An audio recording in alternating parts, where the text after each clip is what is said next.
একটা ভিডিও বানাতে হলে ক্যামেরাম্যানকে কী পরিমাণ পরিশ্রম করতে হয় এই ভিডিওটা দেখলে আপনারা সেটা বুঝতে পারবেন। একটা ভিডিও কাটছাড় করে নিতে অনেকটা সময় লাগে। একটা ভিডিও তৈরি করতে সম্পূর্ণ অবদান থাকে একজন ক্যামেরাম্যানের আমি মনে করি। কারণ একজন ক্যামেরাম্যানই হলো ভিডিও ফুটেজ তুলে ধরার তার সম্পূর্ণ দায়িত্ব তার উপরে থাকে। যে অভিনয় করে সে তো অভিনেতা, কিন্তু একজন ফটোগ্রাফার এবং ভিডিওগ্রাফার তারা যেভাবে ফটো এবং ভিডিওগুলো পোস্ট করে থাকেন সেই কারণে সম্পূর্ণ অবদান থাকে একজন ক্যামেরাম্যানের।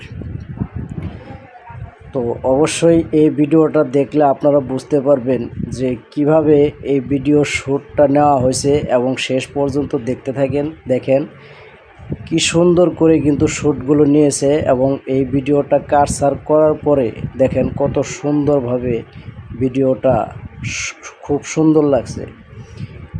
কারণ একজন ক্যামেরাম্যানই পারে একটি ভিডিও ফুটেজ তুলে ধরতে। সম্পূর্ণ ভিডিওটা দেখার পরে আপনাদের কেমন লাগলো, আপনাদের মতামত অবশ্যই কমেন্ট বক্সে একটু জানাবেন। যদি ভিডিওটা ভালো লাগে অবশ্যই একটা লাইক